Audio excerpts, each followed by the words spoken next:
नमस्कार दर्शकों, आज हम फिर से तूता आए हैं। चुनाव जैसे पास आ रहे हैं, सरगर्मी तेज है। गांव के गलियों से लेकर के शहर तक, धरना स्थान तक लोग भरे हुए हैं और अपनी आवाजें बुलंद कर रहे हैं। सर आप ना करें ऐसा, प्लीज डिस्टर्ब ना करें। हमारे सामने तमाम लोग हैं, हम इनसे पूछेंगे कि यहाँ आज गौरी जी भी आए थे, बीजेपी प्रवक्ता, उसने क्या बातें की, कितना विश्वास करते हैं और क्या प्रमुख कारण है। जी आपका नाम बताएं और क्या प्रमुख मुद्दा है आपके। मैं डॉक्टर कंचन गिलहरे, अतिथि व्याख्याता, महाविद्यालयीन अतिथि व्याख्याता समूह से रायपुर संभाग अध्यक्ष हूँ। हमारी मांगे 3 मांगे हैं जो हम सरकार से बहुत पहले से, चूँकि उनकी सरकार जब से बनी है तब से हम अपनी मांगों को रखते हुए आ रहे हैं। आज तक कांग्रेस सरकार जो है पूरे नज़रअंदाज रखी है। हमारी 3 प्रमुख मांग है। सबसे पहले हम अपनी जॉब सुरक्षा चाहते हैं, महाविद्यालयीन अतिथि व्याख्याता जॉब सुरक्षा चाहते हैं। दूसरा हमारा मांग जो है मासिक वेतन है। और तीसरा जो हमारे जो रेगुलर भर्ती हुई है, हमारी जो भर्ती हुई है वो पीएससी के माध्यम से, वो उनके द्वारा हमारे 500 से ज़्यादा वो जो साथी हैं उन लोग प्रभावित हो चुके हैं अपने नौकरी से। आप लोगों का 3 प्रमुख मांगे हैं, ये बताया जा रहा है। हमारी 3 प्रमुख मांगे है ना? हैं, जिसमें है 12 अच्छा, महीने की। पहला क्या है? पहली है 12 महीने की जॉब सुरक्षा हो, हमको 12 महीने की हमको नौकरी मिले। हमको 5 से 6 महीने में निकाल दिया जाता है। बाकी साल के आधा महीने हम बेरोजगार रहते हैं, उसमें हमारा घर कैसे चलता है ये हम ही जानते हैं। अभी जैसे मंत्री जी बोल के गए कि सब आधार होता है शिक्षा और स्वास्थ्य। बताइए, हमारे पास जॉब ही नहीं है, हम कहाँ से अपने स्वास्थ्य को सुधारेंगे। बिल्कुल हमें किसी पर भरोसा नहीं है। हमारे लिए जो कर दे हमको उसी पर भरोसा है। वर्तमान पार्टी के जो प्रवक्ता हैं अभी आपके सामने आकर के बोले हैं कि हम मैनिफेस्टो में आपकी मांगों को मुखर रूप से रखेंगे, तो क्या भरोसा है? क्योंकि वोट का समय है, सब पार्टी आपके पास आएंगे और अपनी अपनी तरीके से आपको प्रलोभन देने की कोशिश करेंगे, तो क्या आप लोगों का क्या मूड है? क्योंकि आप लोग एक जिम्मेदार हैं, प्रदेश के जिम्मेदार व्यक्ति हैं और एक शिक्षक वर्ग है। बताएं क्या कहेंगे इसमें। अब भरोसे की बात करेंगे सर, तो हम भरोसा करके ही इस सरकार को लाए थे। इनकी सिर्फ एक बात थी कि ये सारे अनियमित कर्मचारियों को नियमित करेंगे, यही प्रलोभन दिए थे, तो हम आए थे। तो भरोसा है, इस स्लोगन को आप मानती हैं कि नहीं? बिल्कुल भी नहीं मानते हैं, अब तो बिल्कुल भी नहीं मान रहे हैं। अगर अब कर दें हमारे लिए 5, 7 दिन, 10 दिन जो बचा है, पिछले अभी जुलाई में भी आंदोलन हुआ था और जुलाई के बाद से हम लोग को बस झुंझुना ही पकड़ाया जा रहा है। ज्ञापन देते हैं, सुनते नहीं हैं। और उसके बाद हाई कोर्ट भी जो पॉलिसी बनाने का आया था, अब बनेगी तब बनेगी, अब बनेगी तब बनेगी, चलते ही जा रहा है। और डेट पे डेट वाला जो है ना, वही चल रहा है हम लोग के साथ, और अभी तक बना ही नहीं है। हम बिल्कुल नहीं बता सकते। मासिक हम लोग को मिलता ही नहीं है सर।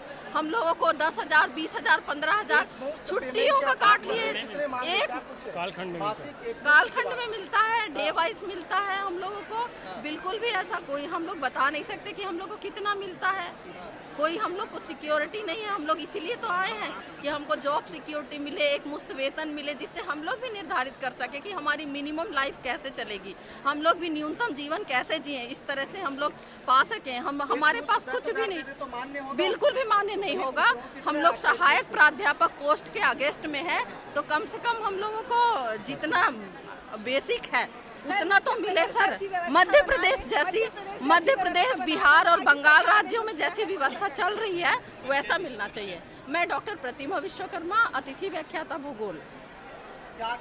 हम यही चाहते हैं सर, एमपी में जैसे शिवराज सिंह सरकार ने किया है वहाँ की अतिथि मैम सर, वहाँ पर एक मुफ्त वेतन मान कर दिया गया है। 50,000 से 60,000 के बीच समथिंग इतना वेतन मान उनको मिल रहा है। उनकी जॉब सिक्योरिटी है, जॉब उनका सिक्योर है, उनको हटाया नहीं जाएगा। स्थानांतरण से, पीएससी से, किसी से हटाया नहीं जाएगा। इसके अलावा उनको छुट्टियाँ भी मिल रही है। जी सर, जॉब को सिक्योर चाहते हैं कि वेतन में भी वृद्धि चाहते हैं? जैसे रेगुलर शिक्षक है उसके स्तर पे चाह रहे हैं? नहीं सर, हमें रेगुलर शिक्षक जितना भले ना दे, लेकिन पहले हमको जॉब सिक्योरिटी दे। हमारी पहली प्राथमिकता जॉब सिक्योरिटी, क्योंकि कभी भी कोई पीएससी से आता है, स्थानांतरण से आता है, तो हमें अपने पद को छोड़ना पड़ता है। एक चीज़ है। दूसरी, सीधा जॉब सिक्योरिटी का मतलब हम ये समझते हैं कि आप रेगुलर होना चाहते हैं। नहीं, ऐसा नहीं है सर, रेगुलर की बात है। जैसे अगर कोई स्थानांतरण होके आता है या पीएससी से आता है, तो हमें दूसरी जगह, दूसरी फॉलन आउट कर दिया जाए। लेकिन हम ये नहीं कह, जैसे वहाँ पर है कि हम जहाँ पर जिस पद में है, अभी जिस कॉलेज में है, उस पद के अगेंस्ट ना पीएससी से निकाला जाए, ना किसी को भेजा जाए। मैं डॉक्टर जया गुप्ता। आप ये स्पष्ट करें पहले कि जॉब सिक्योरिटी का अभिप्राय क्या है? देखिए, हम जो है प्रमुख 3 मांग को लेकर चल रहे थे, जिसमें हमारा प्रमुख मांग है जॉब सुरक्षा। जॉब सुरक्षा का ये परिभाषा है कि हम जिस महाविद्यालय में सेवा दे रहे हैं, निरंतर हमको जिस महाविद्यालय में सेवा दे रहे हैं उससे ना निकाला जाए, जैसे स्थानांतरण से या नियमित भर्ती से। हमको 60 साल तक के हमको नौकरी दिया जाए स्थायी तौर पर, यही हमारा जॉब सुरक्षा है। क्या लगता है मांगे पूरी होगी? मांगे पूरी होकर के रहेगा। जब तक नहीं होगा तब तक हम आगे लड़ाई लड़ेंगे। अभी तो सड़क तक है, सदन तक लड़ाई लड़ा जाएगा। अगर ये रेगुलर की बात करें या जॉब सिक्योरिटी की बात करें, भारतीय जनता पार्टी ने शिक्षा कर्मियों को रेगुलर किया जी, ठीक है, और अभी कांग्रेस की पार्टी की सरकार है और उन्होंने लगातार जो है आप लोगों की मांगों को दरकिनार करते हैं। तो अब मतदान का समय है क्योंकि चुनाव सामने आ गया जी। है, तो भरोसा किस पर आप करेंगे और किसको मतदान करेंगे? यदि हमारा सरकार हमारी बातों को सुनेंगे तो हम कांग्रेस पार्टी का समर्थन करेंगे। यदि हमारे साथ अन्याय होता है तो सभी युवा वर्ग के जितने हमारे जो साथी हैं 2500, एक महाविद्यालय में अगर हम देखेंगे तो 55 हज़ार वोटर्स हैं हमारे पास। अभी बिगाड़ने के लिए आधार स्तंभ है। एक विधानसभा में हम लगभग 10 से 20 हज़ार वोटों को प्रभावित करने की क्षमता है। हर एक जिले में विधानसभा में हमारी जनसंख्या जो है 2500 की जनसंख्या है, लेकिन हम एक महाविद्यालय में 5000 बच्चे को हैंड ओवर करते हैं। तो क्या आप शिक्षकों की बात आप बच्चे मानेंगे? हाँ मानेंगे, बच्चे जरूर मानेंगे। मतलब अपने फायदे के लिए बच्चों को कन्वर्ट करेंगे? नहीं, बच्चों के भाई इसमें उसके शिक्षा का भी हानि हो रहा है। उसको आज हम देखेंगे रेगुलर के तौर पर जो रेगुलर प्राध्यापक जो होते हैं नियमित समय में उन लोग क्लास नहीं लेते, लेकिन हम एक अतिथि व्याख्याता होते हुए उसको नियमित समय में 6 घंटे से 7 घंटे महाविद्यालय में सेवा दे रहे हैं। तो हमारे हित बनता है कि हम बच्चों को लेकर के चलेंगे। अच्छा, एक सवाल सबसे और जी। मुख्य सवाल ये है कि आप लोग जॉब सिक्योरिटी के जगह में रेगुलर की मांग क्यों नहीं करते? पद तो खाली है। नहीं, नियमित तो नहीं करेगा सरकार। ये तो हमारा जॉब सुरक्षा नहीं दे पा रहे तो नियमित कहाँ करेगा? जब मध्य प्रदेश में ये व्यवस्थाएं लागू किया जा सकता है तो छत्तीसगढ़ में क्यों नहीं? ये मेरा यही क्वेश्चन है मीडिया के माध्यम से। बाकी जगह हमारे छत्तीसगढ़ जो मॉडल है उसका हर जगह जाकर, हर राज्य में जाकर गुणगान करते हैं, लेकिन हम छत्तीसगढ़ की बात करेंगे, हम उस शिक्षा में शिक्षा देते हैं और यहाँ देखेंगे तो जीरो स्थिति है, हमारे दयनीय स्थिति है। आपका नाम बताएं? मैं प्रदेश अध्यक्ष अलोक कुमार वर्मा। तो यहाँ कुछ लोग और आए हैं, उनसे पूछते हैं। आपका नाम बताएं, कहाँ से आए? यशवंत कुमार साहू, जिला बेमेतरा। क्यों आए यहाँ पे? सर, अभी ये कंपनी जो है जिसको सरकार ने 102, 108 को ठेका में दिया है, वो बोल रहे हैं कि हम लोग आप लोग को नहीं रखेंगे, पुराने कर्मचारी जो कि हम लोग 10-10 साल से ड्यूटी कर रहे हैं, और ये कंपनी बोलती है हम लोग नहीं रखेंगे। तो हम लोग बोलते हैं क्यों नहीं रखोगे? तो यही कंपनी बोलती है कि सरकार ने ठेका दिया है, तो ठेका देते समय BSc नर्सिंग रखा है EMT टेक्नीशियन के लिए।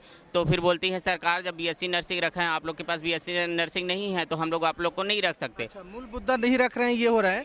और तमाम है, यहाँ महिलाएं भी हैं। अच्छा, आप लोग कहाँ से आए? मैं कवर्धा जिला से आया हूँ। क्या दिक्कत है भाई? हम लोग हड़ताल पे बैठे हैं 20 तारीख से, और हम लोगों की मांग पूरा नहीं हो रही है। हम लोग 10 साल। कहाँ पे अटक रही है बातें? हम लोग को ना BSc नर्सिंग, पहले तो हम लोग को पुराने कंपनी में थे, वो नया कंपनी चेंज हुआ, उसके बाद नए कंपनी में नए नियम लागू कर रहे हैं। तो परेशानी क्या हो रही है? परेशानी हम लोग को भर्ती नहीं ले रही है। हम लोग अच्छा, भर्ती नहीं ले रहे हैं, माने आप अभी खाली है।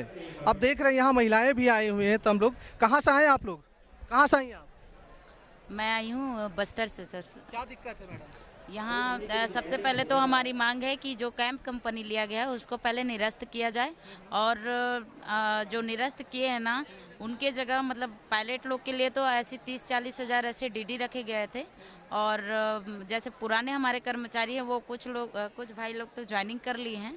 उसमें ये रखा गया था कि 8वीं पास पायलट लोग के लिए और 2 साल का एक्सपीरियंस प्लस DD मांगा गया था, और EMT भर्ती के लिए तो डायरेक्ट 50 हज़ार का DD। क्या हो रहा है? क्या समझ में आ रहा है? हाँ। हमको ये मूल मुद्दा ये है कि हमारी मांगे हैं कि हमको बेरोजगार कर दिया गया है। हम कहाँ जाएं, अपने परिवार का भरण पोषण कैसे करें? हमारे ऊपर है, हमारे घर वाले की कैसे मतलब कैसे परवरिश। बिल्कुल, ये तो समस्या है। जो बेरोजगार कर दिया जाए उन इंसान के साथ समस्या ये है कि खुद का और परिवार का भरण पोषण कैसे करें। बताएं कहाँ से, क्या समस्या है? मैं कांकेर से आया हूँ। क्या समस्या है? समस्या ये है कि हम लोग 10 साल इस 102 की कार्य में सेवा दिए हैं हम लोग, और अभी हम लोगों का जो टेंडर है वो चेंज हुआ है, दूसरी कंपनी को मिली है। वो कंपनी ये बोल रही है कि ओनली BSc नर्सिंग को ही लूँगा, और हम लोग 10 साल सेवा दे चुके हैं, 10 साल का अनुभव है।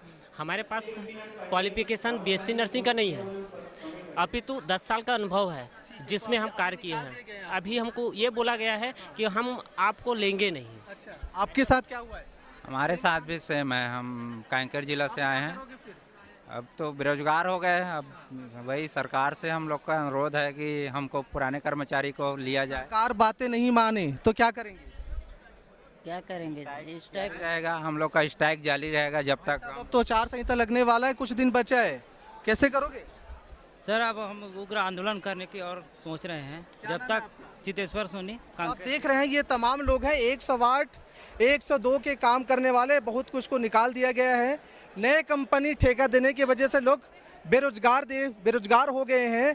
अब इनके सामने सबसे बड़ी समस्या ये है कि अपने भविष्य को कैसे सुरक्षित रखेंगे, घर का पालन पोषण कैसे करें, एक बड़ा सवाल है। इस चुनाव के माहौल में सरकार तक अपनी बात पहुंचाने की पूरी कोशिश कर रहे हैं ताकि इनके भविष्य भी सुरक्षित हो सके। अब देखना होगा कि बातें कहां तक पहुंचती है, कब पूरी होती है या नहीं। देखते रहिए, हमारे साथ बने रहिए महानदी न्यूज़। जय छत्तीसगढ़, जय भारत। और शिवराज जी की फोटो, क्या संदेश है इसमें?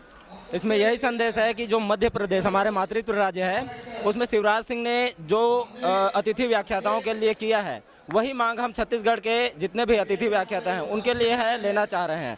हमें कक्का से यही उम्मीद है कि जैसे मातृत्व राज्य और इसको छोड़ करके अन्य जैसे उड़ीसा, बिहार, इसमें यूजीसी की जो गाइडलाइन है और हमारे लिए अतिथि व्याख्याता के लिए जो है मध्य प्रदेश हमारे मातृत्व राज्य में किया गया है, उसी को भी है हमारे छत्तीसगढ़ में लागू किया जाएगा।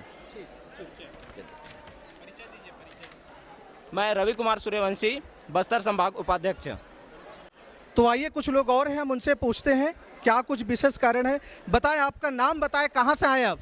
शिव नारायण पटेल है मेरा नाम। मैं हसौद कॉलेज से आया हूँ, गवर्नमेंट। क्यों आए हो यहाँ पे? यहाँ पे हम अपनी 3 सूत्रीय मांगों को लेकर के आए हैं यहाँ पे। क्या मांगे? हमारी मांगे हैं कि एक मुफ्त वेतन हो हम लोग का, और 12 माह का नौकरी हो, और जो है स्थानांतरण से सुरक्षा हो। ये मुझे बताएं भाई साहब, अभी गौरी शंकर जी आए थे, गौरी जी आए थे, है ना, बीजेपी प्रवक्ता, उन पर भरोसा है कि नहीं है? हाँ, पूर्णतः भरोसा है हमको। हमारी मांगों को उनके माध्यम से हम सरकार के बीच में रखना चाहते हैं ताकि जल्द से जल्द हमारी मांगे पूरी हो। तो कक्का पे भरोसा नहीं है?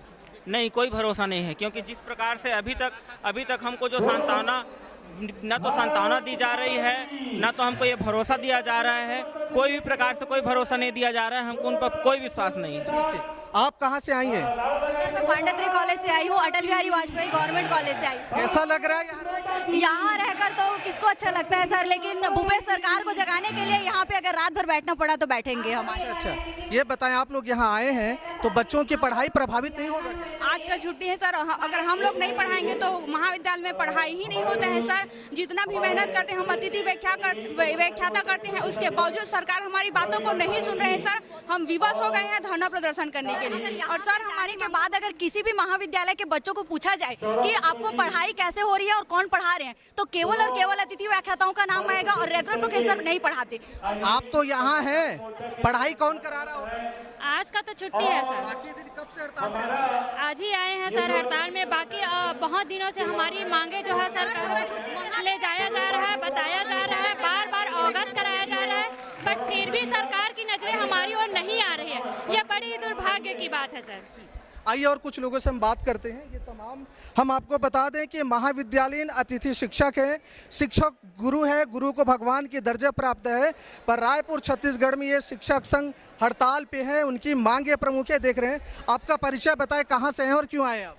जी, मेरा परिचय, मैं अतिथि व्याख्याता हूँ छुरा महाविद्यालय से। मेरा नाम सुनीता गेहानी है। क्या पढ़ाते हैं आप? समाजशास्त्र विषय पढ़ाती हूँ। तो बच्चे वहाँ कैसे रहेंगे? आप लोग यहाँ हड़ताल पे हैं, पढ़ाई कैसे चलेगी? सर ये तो ठीक है कि पढ़ाई कैसे चलेगी, पर बच्चों का भविष्य तो हमारे हाथ में है। ठीक है, हम उनका भविष्य बनाएंगे, लेकिन हमारा भविष्य तो अंधकार में है ना। बिल्कुल सही है, सब अपने भविष्य को लेकर चिंतित। मैडम आप बताएं, कहाँ से आई हैं? सर मैं शासकीय कचना धुरवा महाविद्यालय छुरा से हूँ। मेरा नाम तारिणी साहू है और मैं अपनी 3 सूत्री मांग के लिए यहाँ पर आई हूँ सर, क्योंकि हमारा भविष्य अंधकार है सर। हम बीच मझधार में फंसे हुए हैं, ना इधर का हो रहा है ना उधर का हो रहा है सर। तो आप देख रहे हैं यहाँ तमाम लोग हैं यहाँ इस जगह पे, और ये बच्चे लोग भी बैठे हुए हैं। इनसे भी हम पूछते हैं, देख रहे हैं अपनी मांगे मनाने के लिए बच्चों को भी साथ में लेकर आए हैं और इनसे बात करने की कोशिश करते हैं। मैडम आपका नाम बताएं संक्षेप में और यहाँ क्यों आए? मेरा नाम उषा साहू है। हम लोग 3 सूत्री महाविद्यालयीन अतिथि व्याख्याता से हैं। क्या सब्जेक्ट पढ़ाते हैं आप? हम लोग मैं जूलॉजी पढ़ाती हूँ। ठीक है। हमारा 3 सूत्री मांग है। है तो भरोसा है कि नहीं है? भरोसा तो है हम लोग को, अगर हम लोग का मांग पूरा कर देते हो तो हम लोग को पूरा भरोसा है उस पर। नहीं करेंगे तो हम लोग दूसरे के बारे में सोचेंगे। आप देख रहे हैं, मैं चाहूंगा कैमरा में एक बार सबको दिखाएं। ये सारे पोस्टर लगे हुए हैं, तमाम लोग यहाँ पे बैठे हुए हैं। हम बता दें ये अतिथि शिक्षक है महाविद्यालय के, ये अपने मांग को लेकर यहाँ बैठे हुए अड़े हुए हैं। सबको अपनी भविष्य की चिंता होती है। ये चुनावी माहौल है और इस माहौल पे वो भी सरकार से अपनी बात रखने की कोशिश करते हैं।